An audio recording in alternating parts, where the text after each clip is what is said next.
ನಮಸ್ಕಾರ, ಎಜುನೇಟ್ಸ್ಗೆ ಸ್ವಾಗತ. ನಾನು ಮೃತ್ಯುಂಜಯ್ ಕಬ್ಬೂರ್.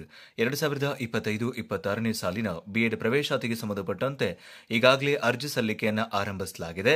ಈ ಸಂದರ್ಭದಲ್ಲಿ ಅರ್ಜಿ ಸಲ್ಲಿಸೋದಕ್ಕೆ ಮತ್ತು ಡಾಕ್ಯುಮೆಂಟ್ಸ್ ವೆರಿಫಿಕೇಷನ್ಗೆ ನಿಮಗೆ ಅಗತ್ಯವಾಗಿರುವ ಡಾಕ್ಯುಮೆಂಟ್ಸ್ ಯಾವ್ಯಾವ್ದು ಬೇಕಾಗ್ತವೆ, ಯಾವ ಡಾಕ್ಯುಮೆಂಟ್ಸ್ಗಳಿಗೆ ನಾವು ಅಟೆಸ್ಟೇಷನ್ ಮಾಡಿಸಬೇಕಾಗತ್ತೆ, ಮಾರ್ಕ್ಸ್ ಕಾರ್ಡ್ಗಳನ್ನು ಯಾವ ರೀತಿ ತಗೊಂಡು ಹೋಗಬೇಕು, ಯಾವ ಡಾಕ್ಯುಮೆಂಟ್ಸ್ಗಳನ್ನು ಒರಿಜಿನಲ್ ಫಾರ್ಮೆಟ್ನಲ್ಲಿ ತಗೊಂಡು ಹೋಗಬೇಕು ಅನ್ನುವಂಥ ಒಂದಿಷ್ಟು ಸಹಜ ಗೊಂದಲಗಳಿಗೆ ಉತ್ತರಿಸುವ ಪ್ರಯತ್ನವನ್ನ ಈ ವಿಡಿಯೋದ ಮೂಲಕ ಮಾಡ್ತಾ ಇದ್ದೀನಿ.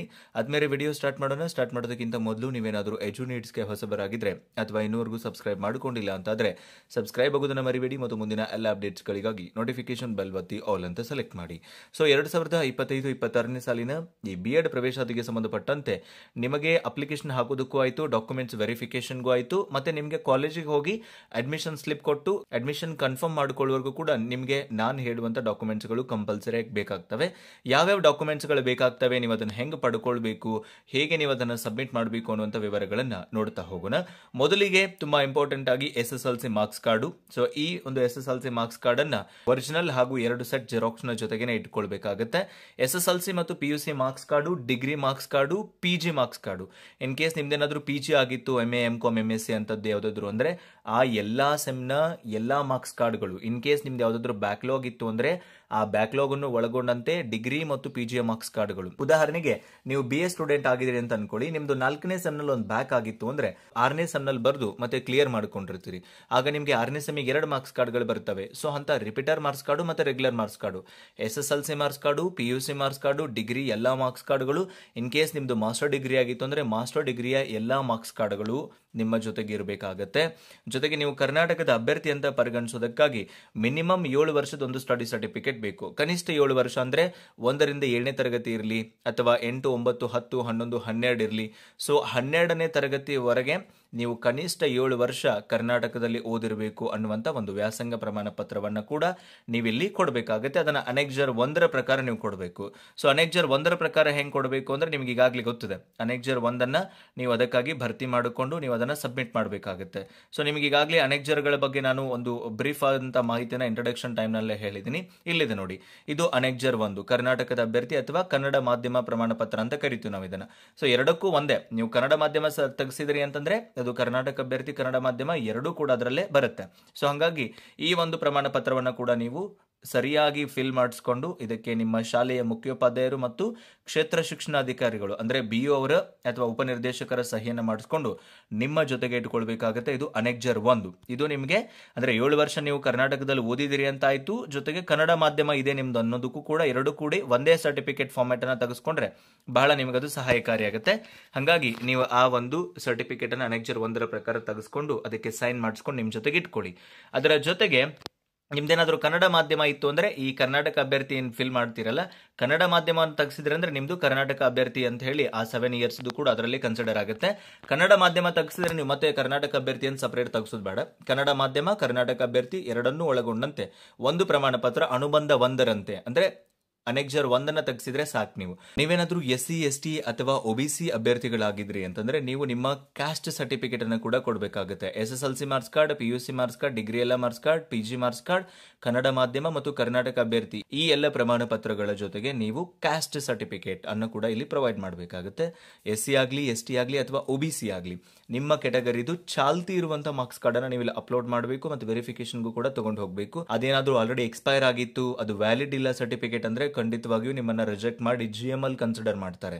ಹಾಗಾಗಿ ವ್ಯಾಲಿಡ್ ಇರುವಂತದ್ದು, ಇನ್ನೂ ಎಕ್ಸ್ಪೈರ್ ಆಗದೆ ಇರುವಂತದ್ದು, ವಿವರವಾಗಿ ನಿಮ್ಮ ಎಲ್ಲಾ ಹೆಸರು ಮತ್ತಿನ್ನೊಂದು ಎಲ್ಲಾ ಕ್ಲಿಯರ್ ಆಗಿರುವಂತಹ ಸರ್ಟಿಫಿಕೇಟ್ ಅನ್ನ ನೀವು ಈ ಅಪ್ಲಿಕೇಶನ್ ಸಂದರ್ಭದಲ್ಲೂ ಕೂಡ ಅಪ್ಲೋಡ್ ಮಾಡಬೇಕು. ನೀವೇನು ಅಪ್ಲೋಡ್ ಮಾಡಿರ್ತಿರಲ್ಲ ಅದೇ ಸರ್ಟಿಫಿಕೇಟ್ ಅನ್ನ ಡಾಕ್ಯುಮೆಂಟ್ಸ್ ವೆರಿಫಿಕೇಶನ್ಗೂ ಕೂಡ ತಗೊಂಡು ಹೋಗಬೇಕಾಗುತ್ತೆ. ಸೊ OBC ಅಭ್ಯರ್ಥಿಗಳಿಗೂ ಕೂಡ ಸೇಮ್, ನೀವು ಆ ಒಂದು OBC ಪ್ರಮಾಣ ಪತ್ರವನ್ನ ಕೂಡ ಅಂದ್ರೆ ಈ ಕ್ಯಾಸ್ಟ್ ಇನ್ಕಮ್ ಸರ್ಟಿಫಿಕೇಟ್ ಅನ್ನ ಇಟ್ಕೊಂಡಿರ್ಬೇಕಾಗುತ್ತೆ. ಅದರ ಜೊತೆಗೆ ಕೆಲವೊಬ್ಬರಿಗೆ ಮಾತ್ರ ವಾಸಸ್ಥಳದ ದೃಢೀಕರಣ ಪ್ರಮಾಣ ಪತ್ರ ಬೇಕಾಗುತ್ತೆ. ಅದು ಹೊರನಾಡು ಕನ್ನಡಿಗರಿರ್ಬೋದು ಅಥವಾ ಗಡಿನಾಡು ಕನ್ನಡಿಗರಿರ್ಬೋದು ಅಥವಾ ಮುಕ್ತ ಶಾಲೆನಲ್ಲಿ ಓದಂತವರಿಗೆ ಮಾತ್ರ ವಾಸಸ್ಥಳ ಬೇಕು. ಇನ್ನುಳಿದ ಎಲ್ಲರಿಗೂ ಕೂಡ ವಾಸಸ್ಥಳ ಕಂಪಲ್ಸರಿಯಾಗಿ ಇಲ್ಲ ಅನ್ನೋದನ್ನ ನಾವಿಲ್ಲಿ ಸ್ಪಷ್ಟಪಡಿಸ್ತಾ ಇದೀವಿ. ಅದರ ಜೊತೆಗೆ ವಿಶೇಷ ಗುಂಪಿನಲ್ಲಿ ನೀವೇನಾದ್ರೂ ಅಡ್ಮಿಷನ್ ತಗೋತಾ ಇದ್ರಿ, ಸ್ಪೆಷಲ್ ಕೆಟಗರಿ ಅಂತಂದ್ರೆ ಸ್ಪೋರ್ಟ್ಸ್ ಇರಬಹುದು, NCC ಇರಬಹುದು, NSS ಇರಬಹುದು, ಗಡಿನಾಡು ಕನ್ನಡಿಗ ಇರಬಹುದು, ಹೊರನಾಡು ಕನ್ನಡಿಗ ಇರಬಹುದು ಅಥವಾ ಯೋಜನಾ ನಿರಾಶ್ರಿತರು ಇರಬಹುದು, ಇತ್ಯಾದಿ ಏನು ವಿಶೇಷ ಕೆಟಗರಿಗಳು ಬರ್ತವೆ ಆ ವಿಶೇಷ ಕೆಟಗರಿಗಳಿಗೆ ಸಂಬಂಧಪಟ್ಟಂತೆ ನೀವು ಒಂದು ಎಲಿಜಿಬಲ್ ಇರುವಂತ ವ್ಯಾಲಿಡ್ ಇರುವಂತ ಸರ್ಟಿಫಿಕೇಟ್ ಅನ್ನು ಕೂಡ ಹೊಂದಿರಬೇಕಾಗುತ್ತೆ. ಇನ್ನು ಕಲ್ಯಾಣ ಕರ್ನಾಟಕದ ಅಭ್ಯರ್ಥಿಗಳು 371J ಪ್ರಮಾಣ ಪತ್ರವನ್ನು ಕೂಡ ನೀವು ಸಲ್ಲಿಸಬೇಕಾಗುತ್ತೆ ಮೀಸಲಾತಿಯನ್ನು ಕ್ಲೇಮ್ ಮಾಡಿಕೊಳ್ಳೋದಕ್ಕಾಗಿ. ಸೊ ನೇಮಕಾತಿ ಪ್ರಾಧಿಕಾರದಿಂದ ನೀವೇನಾದ್ರೂ ಈಗಾಗಲೇ ಎಲ್ಲಾದ್ರೂ ಕೆಲಸ ಮಾಡ್ತಾ ಇದ್ದೀರಿ ಅಂತಾದ್ರೆ ಅವರಿಗೆ ಮಾತ್ರ ಸರ್ಕಾರಿ ಮತ್ತು ಅನುದಾನಿತ ಶಿಕ್ಷಣ ಸಂಸ್ಥೆಗಳಲ್ಲಿ ಏನಾದ್ರೂ ಕೆಲಸ ಮಾಡ್ತಾ ಇದ್ದೀರಿ, ನೀವು BEdಗೆ ಅಪ್ಲೈ ಮಾಡ್ತಾ ಇದ್ದೀರಿ ಅಂದ್ರೆ ನೀವೊಂದು ನಿರಾಕ್ಷೇಪಣ ಪತ್ರವನ್ನು ಕೂಡ ಕೊಡಬೇಕಾಗುತ್ತೆ. ಸೊ ದೃಢೀಕೃತ ಸೇವಾ ಪ್ರಮಾಣ ಪತ್ರ ಮತ್ತು ಸರ್ಕಾರದಿಂದ ಪಡೆದಂತ ಅನುಮತಿ ಪತ್ರವನ್ನು ಕೂಡ ಕೊಡಬೇಕಾಗುತ್ತೆ. ನೋ ಅಬ್ಜೆಕ್ಷನ್ ಸರ್ಟಿಫಿಕೇಟ್ ತರ ನೀವು ಅದನ್ನ ಕೊಡಬೇಕಾಗುತ್ತೆ. ಇನ್ನ ಅದನ್ನ ಹೊರತುಪಡಿಸಿ ನಿಮ್ಗೆ ಅಗತ್ಯವಿರುವ ದಾಖಲೆಗಳೇನಿದಾವೆ, ಅಗತ್ಯ ದಾಖಲೆಗಳು ಅಂತಂದ್ರೆ ಆ ಒಂದು ಆಧಾರ್ ಕಾರ್ಡ್ ಇರಬಹುದು, ಫೋಟೋ ಇರಬಹುದು, ನಂತರ ನೀವು ಆನ್ಲೈನ್ ಮೂಲಕ ಅರ್ಜಿನ ಸಲ್ಲಿಸ್ತೀರಿ ಅಲ್ಲ, ಆನ್ಲೈನ್ ಮೂಲಕ ಅರ್ಜಿನ ಸಲ್ಲಿಸಿದ ನಂತರ ಒಂದು ಪ್ರಿಂಟ್ಔಟ್ ಬರುತ್ತೆ, ಆ ಪ್ರಿಂಟ್ಔಟ್ ಅನ್ನ ಕೂಡ ನಿಮ್ ಜೊತೆಗೆ ನೀವು ಇಟ್ಕೊಳ್ಬೇಕಾಗುತ್ತೆ. ಸೊ ಹಾಗಾಗಿ ಟೋಟಲ್ ಡಾಕ್ಯುಮೆಂಟ್ಸ್ ಗಳು ಏನೇನು ಅನ್ನೋದನ್ನ ಮತ್ತೊಂದ್ಸಲ ನಾನು ರಿಪೀಟ್ ಮಾಡ್ತಾ ಇದ್ದೀನಿ. SSLC marks card, PUC marks card, ಡಿಗ್ರಿಯ ಎಲ್ಲಾ ಪ್ರಮಾಣ ಪತ್ರಗಳು ಅಂದ್ರೆ ಎಲ್ಲಾ ಮಾರ್ಕ್ಸ್ ಕಾರ್ಡ್ಗಳು, PG ಆಗಿದ್ರೆ PG ಎಲ್ಲಾ ಮಾರ್ಕ್ಸ್ ಕಾರ್ಡ್ಗಳು, ಕನ್ನಡ ಮಾಧ್ಯಮ ಸರ್ಟಿಫಿಕೇಟ್ ಅಥವಾ ಕರ್ನಾಟಕದ ಅಭ್ಯರ್ಥಿ ಪ್ರಮಾಣ ಪತ್ರ, SC ST OBC ಅಭ್ಯರ್ಥಿಗಳಿಗೆ ನಿಮ್ಮ ಜಾತಿ ಮತ್ತು ಆದಾಯದ ಪ್ರಮಾಣ ಪತ್ರ, 371J ಅದು ಕಲ್ಯಾಣ ಕರ್ನಾಟಕ ರಿಸರ್ವೇಶನ್ಗಾಗಿ, ವಿಶೇಷ ಕ್ಯಾಟಗರಿ ಇತ್ತು NCC NSS ಸ್ಪೋರ್ಟ್ಸ್ ಅಥವಾ ಯೋಜನಾ ನಿರಾಶ್ರಿತರು ಅಥವಾ ಗಡಿನಾಡು ಹೊರನಾಡು ಕನ್ನಡಿಗ ಇತ್ಯಾದಿ ಏನಾದರೂ ನಿಮ್ದು ಸ್ಪೆಷಲ್ ಕ್ಯಾಟಗರಿ ಇತ್ತು ಅಂದ್ರೆ ಆ ಸ್ಪೆಷಲ್ ಕ್ಯಾಟಗರಿಯ ಪ್ರಮಾಣ ಪತ್ರವನ್ನ ನೀವು ಈ ಸಂದರ್ಭದಲ್ಲಿ ಇಲ್ಲಿ ಸಲ್ಲಿಸಬೇಕಾಗುತ್ತೆ ಅನ್ನೋದನ್ನ ಸ್ಪಷ್ಟಪಡಿಸ್ತಾ, ಸೊ 2025-26ನೇ ಸಾಲಿಗೆ ಇಷ್ಟು ಡಾಕ್ಯುಮೆಂಟ್ಸ್ ಅನ್ನ ಕಂಪಲ್ಸರಿಯಾಗಿ ನಿಮ್ ಜೊತೆಗೆ ಇಟ್ಕೊಳ್ಳೋದರ ಜೊತೆಗೆ ನೀವು ಅನೆಕ್ಜರ್ 6 ಅನ್ನ ಕೂಡ ಭರ್ತಿ ಮಾಡಬೇಕಾಗುತ್ತೆ. ನೀವು ಯಾವಾಗ ಡಾಕ್ಯುಮೆಂಟ್ಸ್ ವೆರಿಫಿಕೇಶನ್ ಹೋಗ್ತೀರಿ ಅಲ್ಲ, ಅದೇ ಸಂದರ್ಭದಲ್ಲಿ ಅನೆಕ್ಜರ್ 6 ಅನ್ನ ಕೇಳ್ತಾರೆ. ಸೊ ಅನೆಕ್ಜರ್ 6 ನ ಪ್ರಕಾರ ಎಲ್ಲ ಡಾಕ್ಯುಮೆಂಟ್ಸ್ ಗಳನ್ನ ನೀವು ಹೊಂದಿಸ್ಕೊಂಡು ಒಂದು ವಾರದೊಳಗೆ ಅರ್ಜಿ ಸಲ್ಲಿಸಿದ ಒಂದು ವಾರದ ಒಳಗೆ ನೀವು ನಿಮ್ಮ ಆಯ್ಕೆಯ ಡಯಟ್ ಅಥವಾ CTE ಕೇಂದ್ರಗಳಲ್ಲಿ ನಿಮ್ಮ ಡಾಕ್ಯುಮೆಂಟ್ಸ್ ವೆರಿಫಿಕೇಶನ್ ಮಾಡಿಸಬೇಕಾಗುತ್ತೆ. ಇದು ಅನೆಕ್ಜರ್ 6. ಇದನ್ನ ಸಪರೇಟ್ ಆಗಿ ಮತ್ತೆ ನನ್ನ ಟೆಲಿಗ್ರಾಮ್ ಚಾನಲ್ ಅಲ್ಲಿ ಕೂಡ ನಾನು ಹಾಕಿರ್ತೀನಿ. ಸೊ ಡಿಸ್ಕ್ರಿಪ್ಷನ್ ಅಲ್ಲಿ ಲಿಂಕ್ ಇರುತ್ತೆ, ಅದನ್ನ ಕ್ಲಿಕ್ ಮಾಡಿ ಡೌನ್ಲೋಡ್ ಮಾಡ್ಕೊಳ್ಳಿ. ಅನೆಕ್ಜರ್ 1 ಇರುತ್ತೆ, ಅನೆಕ್ಜರ್ 6 ಸಪರೇಟ್ ಆಗಿರುತ್ತೆ. ಪ್ರಿಂಟ್ಔಟ್ ತಗೊಂಡು ಅವುಗಳನ್ನ ಫಿಲ್ ಮಾಡಿ ನಿಮ್ ಜೊತೆಗೆ ಇಟ್ಕೊಳ್ಳಿ. ಅಂಡ್ ಮೋರ್ ಓವರ್ ನೀವು ಕನ್ನಡ ಮಾಧ್ಯಮ ಅಥವಾ ವ್ಯಾಸಂಗ ಪ್ರಮಾಣ ಪತ್ರಕ್ಕೆ ಅದರ ಒಂದು ಪ್ರಿನ್ಸಿಪಲ್ರದ್ದು ಮತ್ತೆ BO ಸಿಗ್ನೇಚರ್ ಅನ್ನು ಮ್ಯಾಂಡೇಟರಿ ಆಗಿ ತಗೋಬೇಕು. ಅದನ್ನು ಕೂಡ ನೀವು ಮ್ಯಾಂಡೇಟರಿ ಆಗಿ ಮಾಡಿಸಿಟ್ಕೊಳ್ಳಿ. ಸೊ ನಿಮ್ಮ ಹೆಸರಿರ್ಬೋದು, ನಿಮ್ಮ ತಂದೆ ಹೆಸರಿರ್ಬೋದು, ಪೋಸ್ಟಲ್ ಅಡ್ರೆಸ್ ಇರಬಹುದು, ನೋಡಲ್ ಸೆಂಟರ್ ನಂಬರ್ ಮತ್ತೆ ರಿಜಿಸ್ಟರ್ ನಂಬರ್ ಅನ್ನು ಹಾಕಿ SSLC marks card, PUC marks card, degree marks card, ಹಾಗೆ ನಿಮ್ದು ಸ್ಟಡಿ ಸರ್ಟಿಫಿಕೇಟ್ ಅಥವಾ ಕನ್ನಡ ಮಾಧ್ಯಮ ಸರ್ಟಿಫಿಕೇಟು, ಹಾಗೆ ನಿಮ್ದು caste income certificate, special group ಇದ್ರೆ ಸ್ಪೆಷಲ್ ಗ್ರೂಪ್ದು, ಫಿಸಿಕಲಿ ಹ್ಯಾಂಡಿಕ್ಯಾಪ್ ಇದ್ರೆ FH ಸರ್ಟಿಫಿಕೇಟು, ಹಾಗೆ ಕಲ್ಯಾಣ ಕರ್ನಾಟಕ ರಿಸರ್ವೇಶನ್ ಇತ್ತು ಅಂದ್ರೆ ಆ ಒಂದು 371J ಇರಬಹುದು.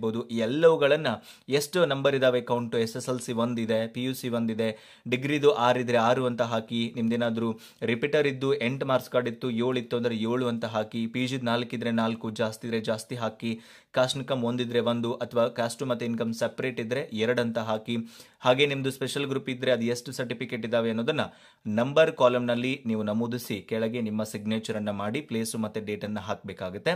ಸೊ ನೀವು ಆನ್ಲೈನ್ ನಲ್ಲಿ ಅರ್ಜಿ ಸಲ್ಲಿಸುವಾಗ್ಲೂ ಆಯ್ತು, ಹಾಗೆ ಡಾಕ್ಯುಮೆಂಟ್ಸ್ ವೆರಿಫಿಕೇಶನ್ಗೂ ಕೂಡ ಆಯ್ತು, ಇದೇ ಡಾಕ್ಯುಮೆಂಟ್ಸ್ ಅನ್ನ ಇದೇ ಫಾರ್ಮೆಟ್ ನಲ್ಲೇ ತಗೊಂಡು ಹೋಗಬೇಕಾಗುತ್ತೆ.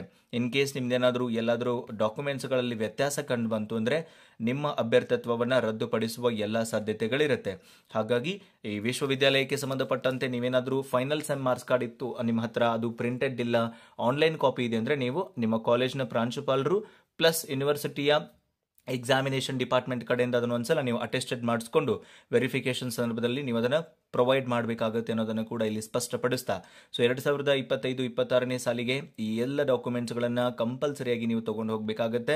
ಇವೇನೋ ಆನ್ಲೈನಲ್ಲಿ ಸಬ್ಮಿಟ್ ಮಾಡ್ತೀರಿ ಫೈನಲ್ ಅಪ್ಲಿಕೇಶನ್, ಆ ಪ್ರಿಂಟ್ಔಟ್ ಬರುತ್ತೆ, ಆ ಪ್ರಿಂಟ್ಔಟ್ ಅನ್ನು ಕೂಡ ಈ ಎಲ್ಲ ದಾಖಲೆಗಳ ಜೊತೆಗೆ ಹಚ್ಕೊಂಡು ಅನೆಕ್ಜರ್ 6 ಅನ್ನು ತಗೊಂಡು 2 ಸೆಟ್ ಜೆರಾಕ್ಸು ಪ್ಲಸ್ 1 ಒರಿಜಿನಲ್ ಸೆಟ್ನ ಜೊತೆಗೆ ನೀವು ನಿಮ್ಮ ನಿಗದಿಪಡಿಸಿದ ಡಯಟ್ ಅಥವಾ CTE ಕೇಂದ್ರಗಳಲ್ಲಿ ನಿಮ್ಮ ಡಾಕ್ಯುಮೆಂಟ್ಸ್ ವೆರಿಫಿಕೇಶನ್ ಅನ್ನ ಅರ್ಜಿ ಸಲ್ಲಿಸಿದ 7 ದಿನಗಳ ಒಳಗಾಗಿ ಪೂರ್ಣಗೊಳಿಸಿಕೊಳ್ಳಿ ಅಂತ ಹೇಳ್ತಾ, ಸೊ ಇದಕ್ಕೆ ಸಂಬಂಧಪಟ್ಟಂತೆ ನಿಮ್ಮ ಎಲ್ಲ ಡೌಟ್ಗಳು ಸಾಲ್ವ್ ಆಗಿದೆ ಅಂತ ಭಾವಿಸಿಕೊಂಡು ವಿಡಿಯೋನ ಎಂಡ್ ಅಪ್ ಮಾಡ್ತಿದ್ದೀನಿ.